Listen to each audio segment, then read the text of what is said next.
A paz do Senhor, meus queridos. Levi aqui para deixar aqui o subsídio do livro de apoio da lição bíblica adulto, lição do primeiro trimestre, que nós vamos estar estudando no próximo domingo, que vai ser a lição de número 5, que vai dar no dia 29 de janeiro de 2023, que vai trazer o título O Avivamento na Vida da Igreja. Nós estamos estudando nesse trimestre o tema Aviva a tua obra, o chamado das Escrituras ao quebrantamento e ao poder de Deus. E na lição de número 1, nós estudamos o tema O Avivamento Espiritual. Na lição de número 2, nós estudamos o avivamento no Antigo Testamento. Na lição de número 3, nós estudamos o tema o avivamento no Novo Testamento. Na lição de número 4, estudamos o tema o ministério avivado de Jesus.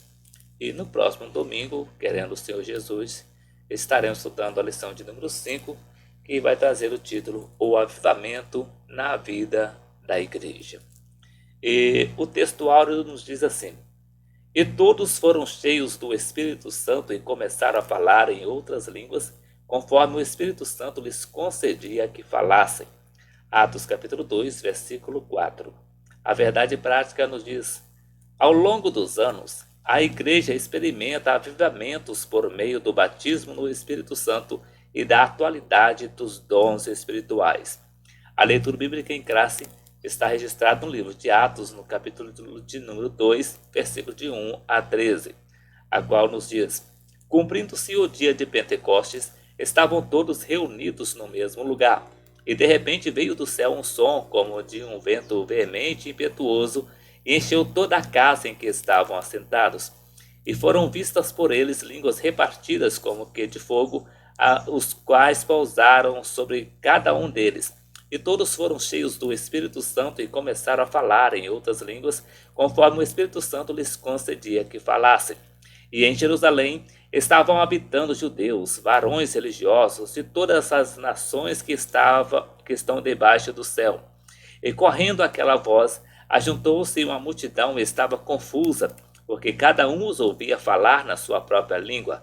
E todos pasmavam e se maravilhavam, dizendo uns aos outros: Pois que não são galileus todos esses homens que estão falando?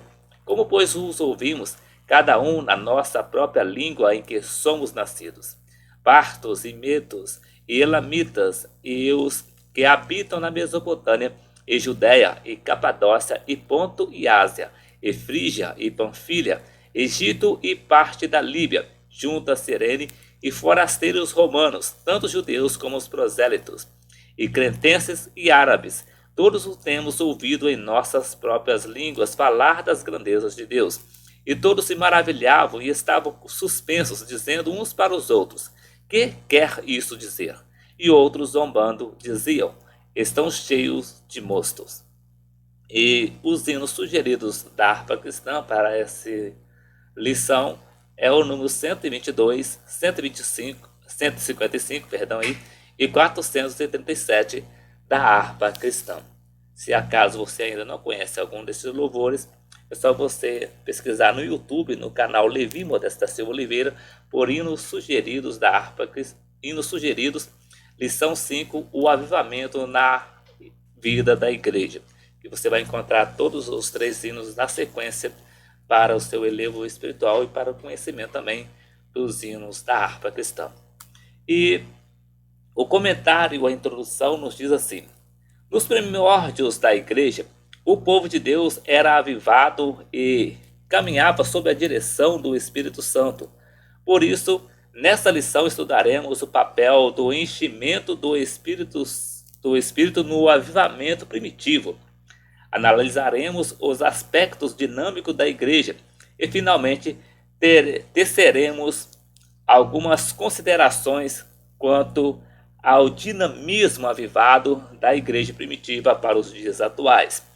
E a palavra-chave é vida. E o título do primeiro tópico é o batismo no Espírito Santo e o público-alvo.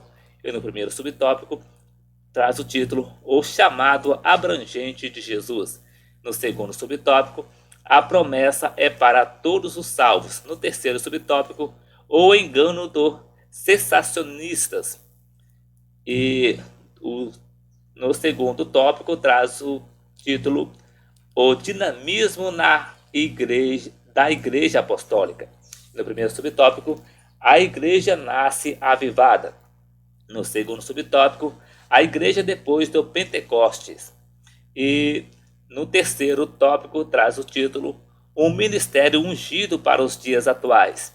No primeiro subtópico, a unção do Espírito Santo. No segundo subtópico, autenticado por Deus. No terceiro subtópico, glorifica a Cristo.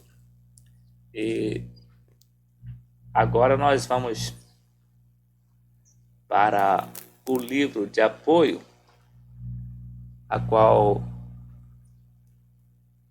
nós vamos deixar aqui o subsídio da lição. E no livro de apoio do subsídio dessa lição, diz assim, capítulo 5, o avivamento na vida da igreja. A igreja, nos seus primórdios, era grandemente avivada. Ao despedir-se dos seus discípulos antes da sua ascensão, Jesus determinou-lhes que não saíssem a pregar antes do recebimento do poder do alto. E estando com eles, determinou-lhes que não se ausentassem de Jerusalém, mas que esperassem a promessa do Pai, que, disse ele, de mim ouvistes. Porque, na verdade, João batizou com água, mas vós sereis batizados com o Espírito Santo não muito depois desses dias. Atos capítulo 1, versículo 4 e 5. O judaísmo e as seitas que proliferaram no período interbíblico durante cerca de 400 anos levaram o povo de Israel a um estado de letargia espiritual. Os fariseus, os saduceus, os zelotes, os essênios e outros grupos religiosos daquela época tinham uma mensagem vazia, às vezes radicalistas, mas cheia de hipocrisia e desfaçatez.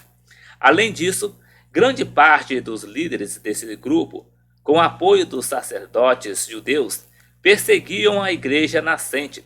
Se essa não tivesse poder e não experimentasse o avivamento do Espírito Santo, jamais teria sobrevivido.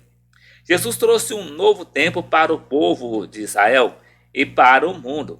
Infelizmente, a maioria dos homens não compreendeu a mensagem dele. Nesse contexto, Jesus determinou que os discípulos teriam que esperar a promessa do Pai, prevista por Joel no capítulo 2, versículos 28 e 29, de um derramamento do seu Espírito sobre toda a carne, ou seja, sobre toda a humanidade. Esse avivamento chegou no dia de Pentecoste, quando o Espírito Santo desceu sobre os que se achavam no cenáculo orando a Deus, na expectativa do que aconteceria à igreja após a volta de Jesus aos céus. Se com a presença de Jesus os discípulos experimentaram as evidências do poder de Deus nas suas vidas, a ponto de verem curas, milagres e prodígios, e os demônios expulsos no nome de Jesus, depois do batismo no Espírito Santo, em Atos capítulo 2, houve uma verdadeira revolução espiritual no meio dos seguidores de Jesus. Na ocasião, houve sinais sobrenaturais de que o novo tempo havia chegado. Cumprindo-se o dia de Pentecostes, estavam todos reunidos no mesmo lugar. E de repente veio do céu um som como de um vento veemente e impetuoso, e encheu toda a casa em que estavam assentados. E foram vistas por eles línguas repartidas como que de fogo, as quais pousaram sobre cada um deles. E todos foram cheios do Espírito Santo e começaram a falar em outras línguas conforme o Espírito Santo lhes concedia que falassem. Atos capítulo 2, dos versos 1 a 4. Dali em diante, Aquele movimento espiritual de dimensão jamais vista deveria ser a marca impactante dos que faziam a igreja de Jesus. No Novo Testamento não existe a palavra avivamento, mas vemos que em todos os dias da igreja primitiva, o que identificava os cristãos era um viver fiel, santo e dedicado a Deus, no clima de avivamento espiritual constante. Em Atos dos Apóstolos, o avivamento teve início, mas não parou nos primeiros dias, como entendem irmãos sensacionistas de igrejas reformadas. Pelo contrário, prosseguiu na igreja neotestamentária e continua até os dias de hoje no meio dos crentes que aceitaram a Cristo como seu Salvador e buscam uma vida de mais íntima comunhão com Ele. Meditemos nesse importante assunto do avivamento na vida da igreja. Primeiro, os primeiros batizados no Espírito Santo eram salvos. No mundo moderno, surgiram igrejas, denominações e grupos religiosos que interpretam erradamente o significado e o alcance do batismo no Espírito Santo. Entendem que esse fenômeno de caráter espiritual foi evidente apenas nos dias apostólicos. Primeiro, o engano dos sensacionistas. Eles creem e afirmam que batismo no Espírito Santo, com sinais evidentes de línguas estranhas, bem como os outros sinais do dia de Pentecostes, foi apenas para aqueles dias, ou seja, para os dias apostólicos. E há outros que seguem teólogos e intérpretes da Bíblia que dizem que o batismo no Espírito Santo é a própria conversão. Já vimos em capítulo anterior que tal afirmação não corresponde à realidade dos fatos narrados no Novo Testamento. Os que se encontravam no cenáculo todos os dias orando e esperando a promessa do Pai não eram descrentes. Muito pelo contrário, eram salvos e fiéis seguidores de Jesus. Participaram do seu ministério, que durou cerca de 3 anos, e continuaram crendo, ensinando o seu evangelho, que eram boas novas de poder, de unção e evidência de que o fenômeno do batismo com línguas estranhas não era uma mensagem qualquer de natureza religiosa, filosófica ou de retórica e passageira. Era, na verdade, a mensagem de Deus para os judeus, para a igreja e para o mundo. Assim, nós pentecostais somos continuistas. Aceitamos que o batismo no Espírito Santo, com evidência do falar em línguas estranhas e os dons espirituais, são para todos os tempos, desde que a igreja foi inaugurada no Pentecostes.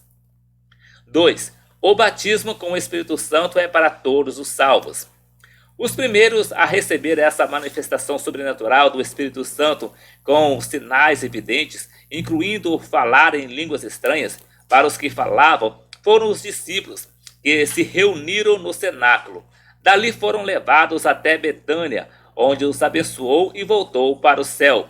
Em seguida, depois da ascensão de Jesus, os 11 discípulos, as mulheres, juntamente com Maria, mãe de Jesus, e os irmãos dele, voltaram de Betânia para Jerusalém e depois foram para o cenáculo, onde perseveraram em oração, esperando o cumprimento da promessa do Pai. E entrando, subiram ao cenáculo onde habitavam Pedro e Tiago, João e André, Filipe e Tomé, Bartolomeu e Mateus, Tiago, filho de Alfeu, Simão o Zelote e Judas, filho de Tiago. Todos estes perseveravam unanimemente em oração e súplicas com as mulheres e Maria, mãe de Jesus, e com seus irmãos. Atos capítulo 1, versículo 13 e 14.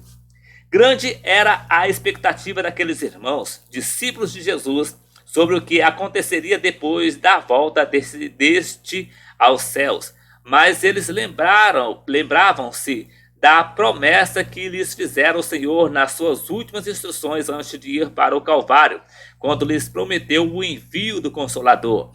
E eu rogarei ao Pai, e ele vos dará outro Consolador, para que fique convosco para sempre. João capítulo 14, versículo 16. Essa mesma promessa ele repetiu nos momentos próximos à sua ascensão. E eis que sobre vós envio a promessa de meu Pai. Ficai, porém, na cidade de Jerusalém, até que do alto sejais revestidos de poder. Lucas capítulo 24, versículo 49.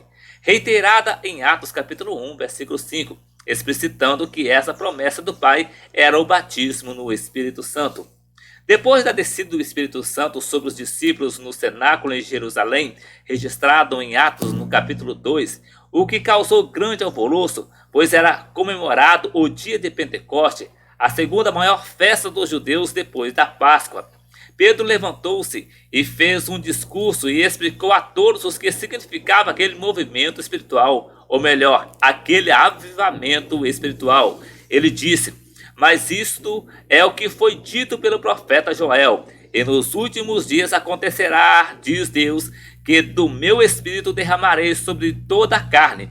E os vossos filhos e as vossas filhas profetizarão, os vossos jovens terão visões, os vossos velhos sonharão sonhos. E também do meu espírito derramarei sobre os meus servos e minhas servas naqueles dias, e profetizarão. Atos capítulo 2, versículo 16 a 18.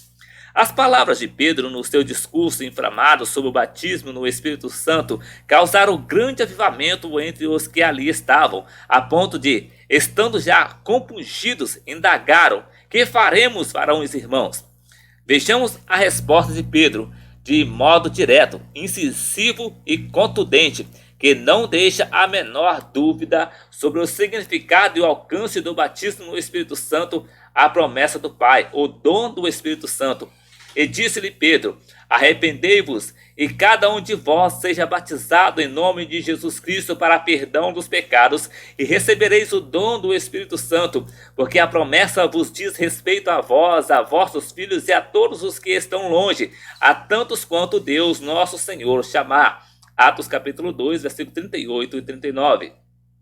Nesse trecho do discurso de Pedro, ele deixou bem claro que o batismo no Espírito Santo, com sinais evidentes do falar línguas, era o dom do Espírito Santo.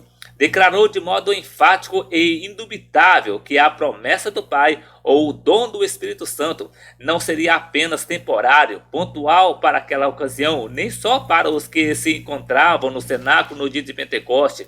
Ele declarou com toda a clareza que a promessa era para vós, os judeus, a quem se dirigia ele, a vossos filhos, ou seja, aos descendentes dos judeus convertidos, e a todos os que estão longe, os judeus convertidos e dispersos, e, o mais importante, a tantos quanto Deus nosso Senhor chamar.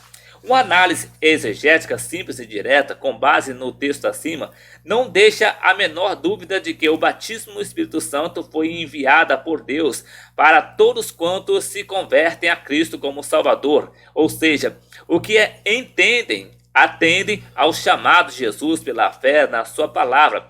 O chamado de Jesus é para todos e não só para alguns, eleitos ou predestinados desde o ventre, sem oportunidade de arrependerem-se, crerem e confessarem a Jesus. O chamado de Jesus é universal para todos. Ele disse: vinde a mim todos os que estáis cansados e oprimidos, e eu vos aliviarei. Tomai sobre vós o meu jugo e aprendei de mim, que sou manso e humilde de coração, e encontrareis descanso para a vossa alma, porque o meu jugo é suave e o meu fardo é leve. Mateus capítulo 11, versículos 28 a 30. O chamado de Jesus é para todos. Muitos se enganam e enganam a outros, imaginando que, pelo fato de pertencerem a uma igreja evangélica, estão automaticamente salvos. Só é salvo, no entanto, quem atende às condições indispensáveis para receber essa bênção do céu. Primeiro, arrepender-se e crer no Evangelho. Está escrito: e depois que João foi entregue à prisão, veio Jesus para a Galileia, pregando o evangelho do reino de Deus e dizendo: o tempo está cumprido e o reino de Deus está próximo. Arrependei e crede no evangelho. Marcos capítulo 1, versículo 14 e 15. Ninguém pode ser salvo sem arrependimento e fé. Segundo, obedecer a Deus.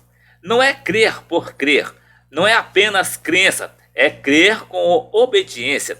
E indo elas, eis que Jesus lhe saiu ao encontro, dizendo: eu vos salvo.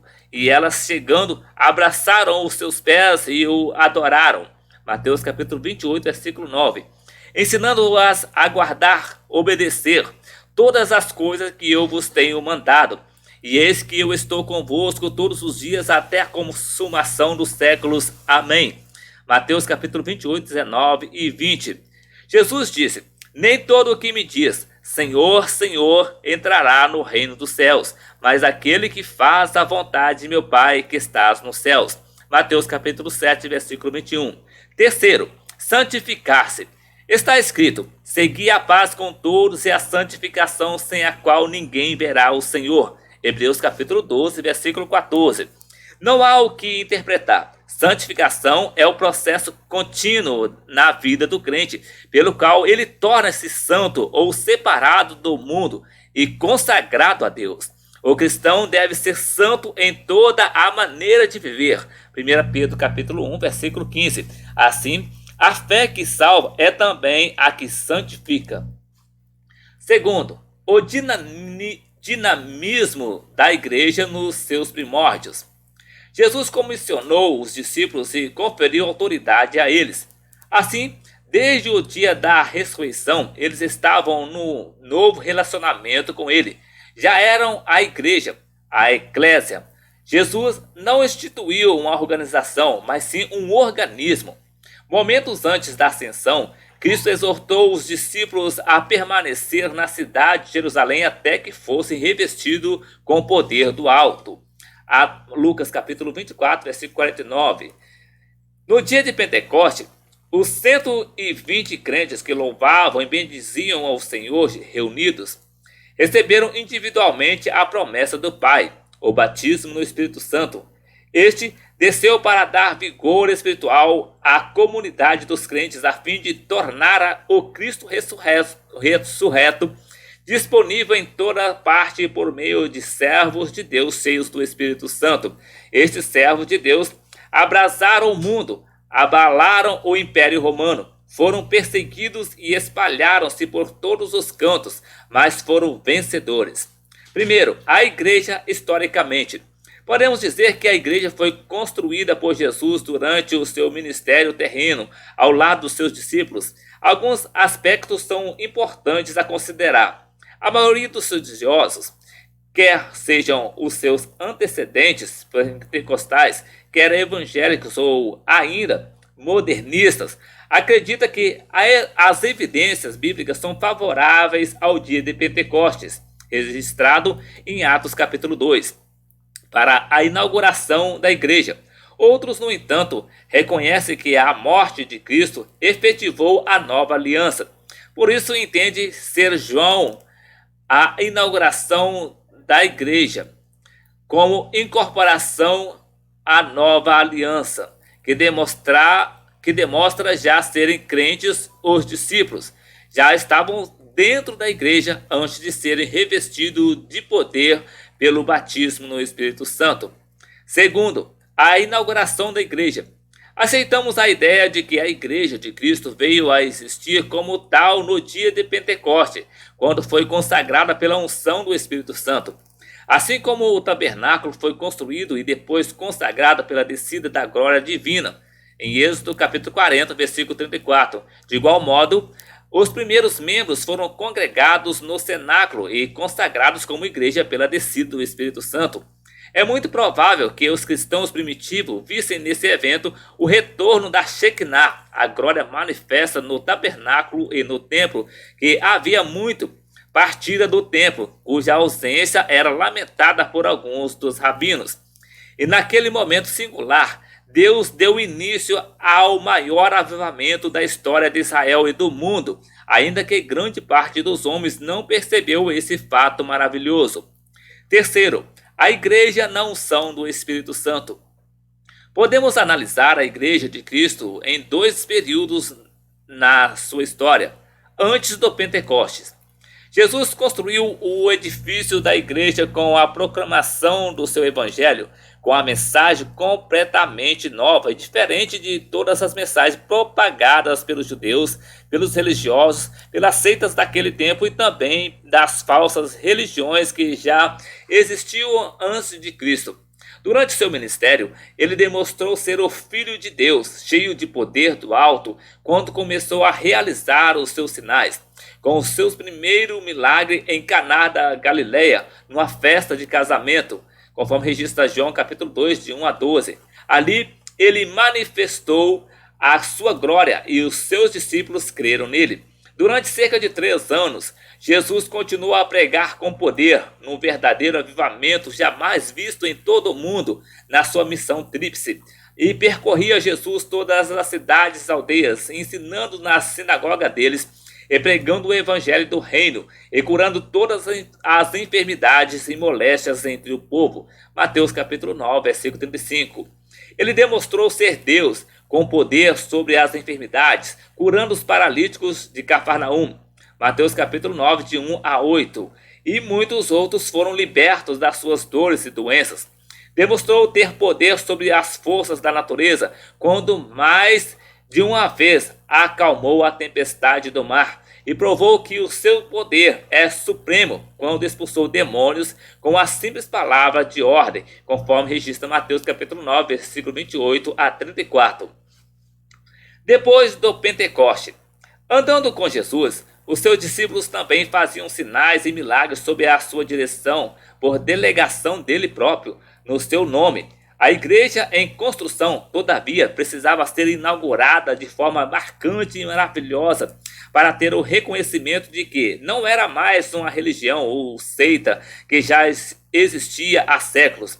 Com a ascensão de Jesus ao céu, a igreja, formada pelos seus seguidores fiéis, passou por um período de transição decisivo, ou seria destruída pelos inimigos ou seria vitoriosa. Conforme a promessa do Pai, ratificada por Jesus antes da sua ascensão, de que haveriam de receber um poder divino para serem testemunha de poder, e Jesus cumpriu a sua promessa maravilhosa. No dia de Pentecoste, no cenáculo em Jerusalém, todos foram impactados com o batismo no Espírito Santo, com sinais extraordinários que causaram grande alvoroço entre os judeus residentes ali e os peregrinos de cerca de 15 nações que para lá se deslocaram a fim de comemorar a segunda maior festa judaica, o Pentecoste, também chamada de Festa da Colheita. Foi tão grande o poder que caiu sobre eles que Pedro, o mesmo que há poucos dias negara Jesus 3 vezes, levantou-se com tão grande autoridade, explicando o significado daquele fenômeno espiritual, que logo se fizeram ver os primeiros sinais evidentes de que um verdadeiro e poderoso avivamento chegara para a igreja, representada pelos seguidores do Nazareno.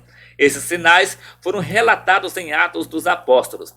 A. Batismo e conversão. De sorte que foram batizados os que de bom grado receberam a sua palavra, e naquele dia agregaram-se quase 3.000 almas. Atos capítulo 2, versículo 41.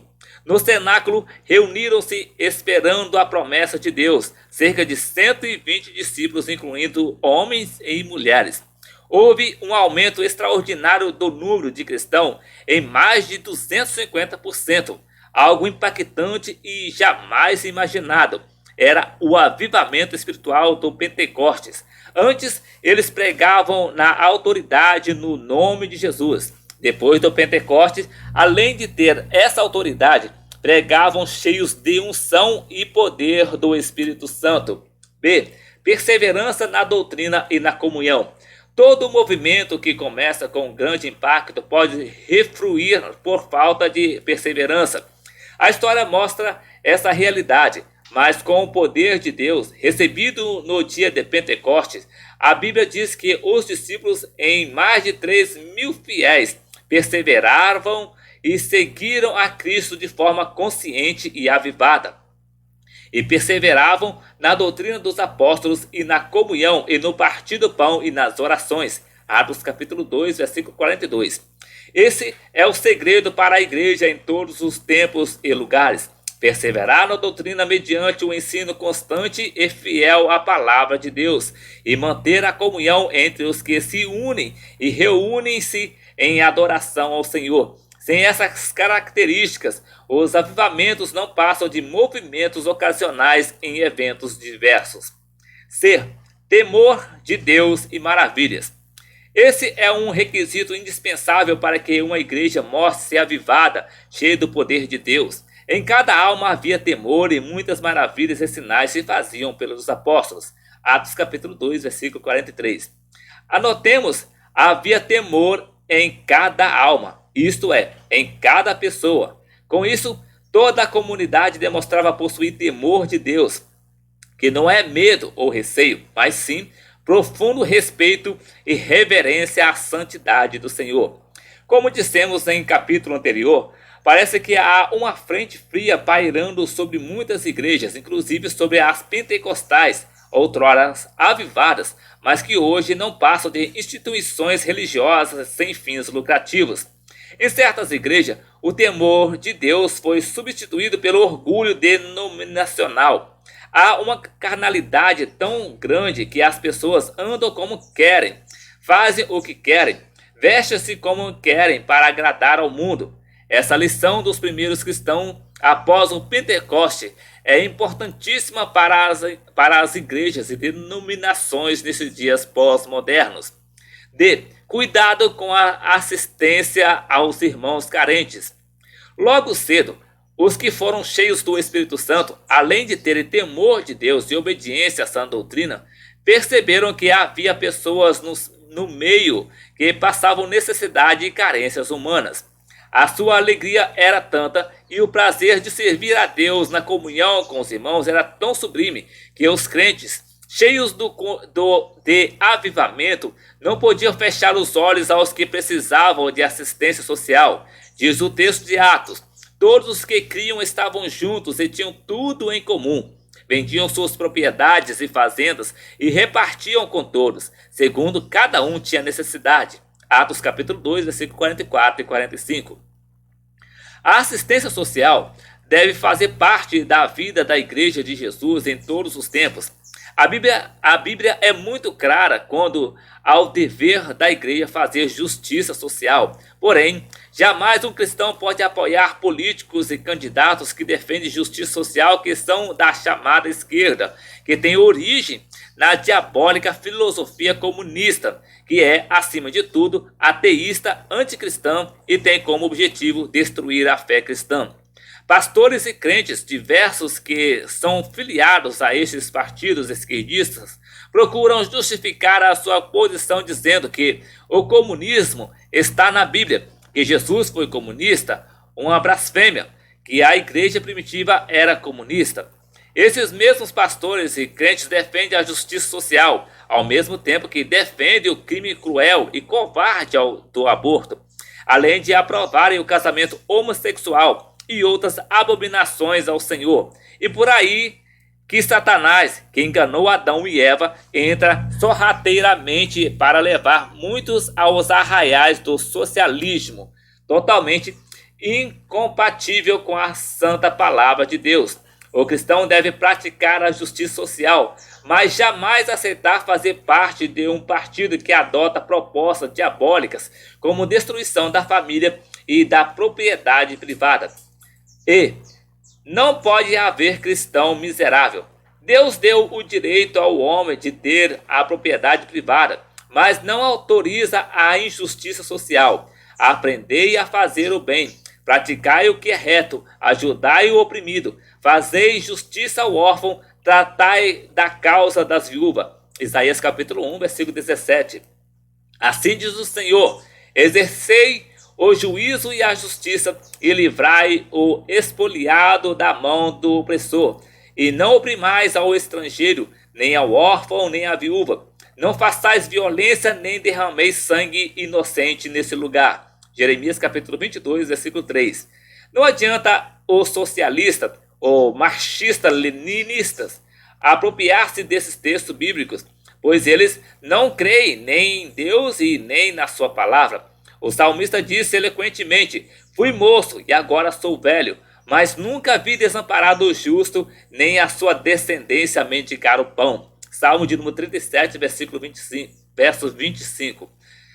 Pode haver pessoas pobres no meio da igreja? Jesus reconheceu isso, porque os pobres sempre o tendes convosco, mas a mim nem sempre me tendes. João capítulo 12, versículo 8. Só não pode haver miseráveis, muito menos pessoas mendigando pão. Tiago, irmão de Jesus, na sua epístola, considerou que a fé sem as obras é morta em si mesma. Meus irmãos, que aproveita se alguém disser que tem fé e não tiver as obras? Porventura, a fé pode salvá-lo? E se o irmão ou a irmã estiverem nus e tiverem falta de mantimento cotidiano, e algum de vós lhe disser: ide em paz, aquentai-vos e fartai-vos, e lhes não derdes as coisas necessárias para o corpo, que proveito virá daí? Assim também a fé, se não tiver as obras, é morta em si mesma. Tiago capítulo 2, versículo 14 a 17. F. A escolha dos diáconos.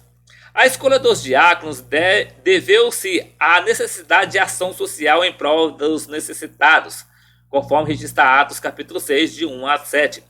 Os apóstolos perceberam que havia viúvas que não tinham assistência e escolheram 7 homens de boa reputação, cheios de fé, para cuidar dessa assistência.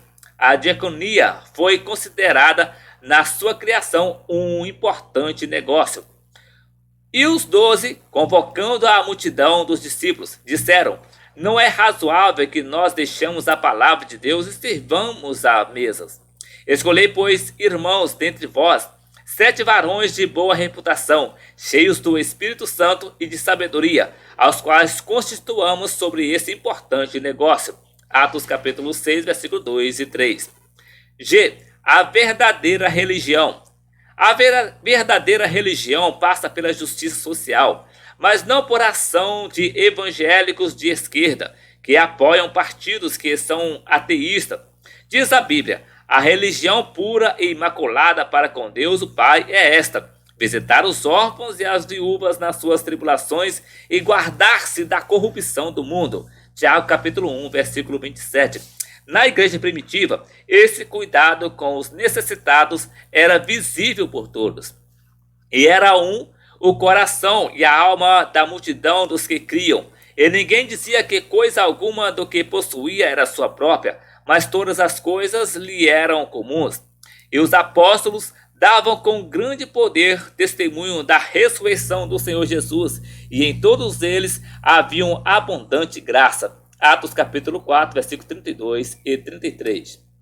Não devemos aceitar a falsa pregação de evangélicos de esquerda, uma abominação de que Jesus era comunista e os crentes nos primórdios eram comunistas ou socialistas. Comunismo é do diabo e é anti-Deus, anticristo e contra a palavra de Deus.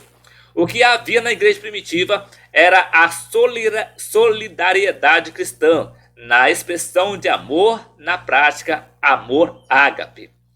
Não havia, pois, entre eles necessitado algum, porque todos os que possuíam herdades ou casas, vendendo-as, traziam o preço do que fora vendido e o depositavam aos pés dos apóstolos, e repartiam-se a cada um segundo a necessidade que cada um tinha. Atos capítulo 4, versículo 34 e 35. H. Deus condena os ricos opressores. A palavra de Deus condena os ricos opressores, os que, tendo propriedades, comércios, indústria, etc., agem como capitalistas selvagens, expoliando os empregados, não pagando o devido salário legal. Eia, pois, agora vós ricos, chorai e pranteai por vossas misérias, que sobre vós hão de vir. As vossas riquezas estão apodrecidas, e as vossas vestes estão comidas da traça.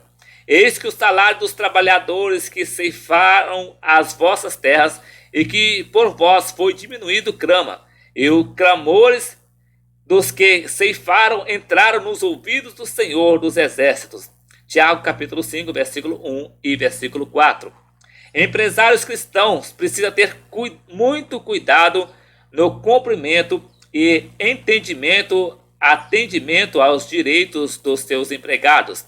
Deus é o justo juiz, que não admite injustiça, principalmente contra os menos favorecidos na sociedade. E o cuidado com o assistencialismo. Diante do ensino e do exemplo da igreja primitiva, as igrejas precisam tomar alguns cuidados quanto à assistência social. Nas igrejas, muitas vezes aparecem pessoas oportunistas que se aproveitam da boa vontade e do amor cristão e querem explorar a igreja com pedidos constantes de ajudas financeiras ou de outra ordem. Por isso, a assistência social nas igrejas deve ser feita com sabedoria, cuidado e amor. Antes de dar uma ajuda social, é necessário fazer um levantamento da situação da pessoa carente. Por exemplo, se ela tem família que pode cuidar dela, ou se já recebe ajudas do governo. Em seguida, deve-se anotar com cuidado o dia em que fizer a doação para evitar que haja o costume desonesto de pedir por pedir. Se possível, verificar se pode ajudar uma pessoa a fazer um curso profissionalizante, a fim de que ela possa ter o seu próprio meio de subsistência. Como diz um ditado chinês, é melhor ensinar o homem a pescar do que lhe dar o peixe. Se der o peixe, ele vai voltar a pedir. Se ensiná-lo a pescar, não vai viver pedindo. Terceiro, o ministério ungido nos dias presentes. No mundo, nunca houve tantas igrejas e ministérios como hoje. Em termos gerais, há milhares de igrejas no mundo, cada um com as suas doutrinas, ensinos e liturgias. Em grande parte delas, contudo, falta a verdadeira unção do Espírito Santo, e a razão é bem evidente: a falta do poder do Espírito Santo mediante o batismo pentecostal, a sã doutrina e o temor do Senhor com muitos ministérios. Para um ministério ser ungido, não há fórmulas nem métodos técnicos ou científicos, mas há o exemplo da igreja nos seus primórdios, como vimos no item anterior. Primeiro, o que é um ministério ungido? Significa um ministério que ensina sobre o poder sobrenatural de Deus sobre os crentes e que aceita o batismo no Espírito Santo como atual para os dias de hoje, procurando cultivar a busca do dom do Espírito Santo, que ensina sobre os dons espirituais e estimula a sua busca, que experimenta a ocorrência dos dons espirituais nos dias de hoje. Sem os dons espirituais, como dissemos, uma igreja não passa de uma associação de direitos privados, de caráter religioso, sem fins econômicos ou lucrativo. O que é, então, um ministério ungido? Tem a unção do Espírito Santo. O obreiro que exerce um ministério na unção do Espírito Santo demonstra ter uma vida de dedicação e amor à obra do Senhor, tudo fazendo para a honra e glória de Deus, e não em busca de reconhecimento humano ou ministerial. Com a unção do Espírito Santo, a pregação tem poder e é acompanhada com sinais autenticadores da bênção de Deus.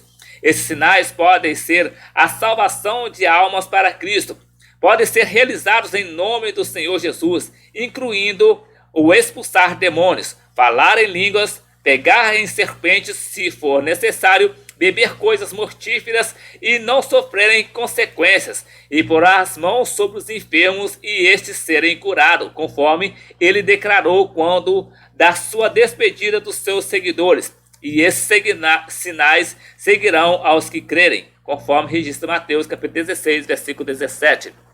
Tem a autenticação de Deus. Existe uma grande diferença entre um ministério formal, humanista, tecnista, e um ministério ungido pelo Espírito Santo.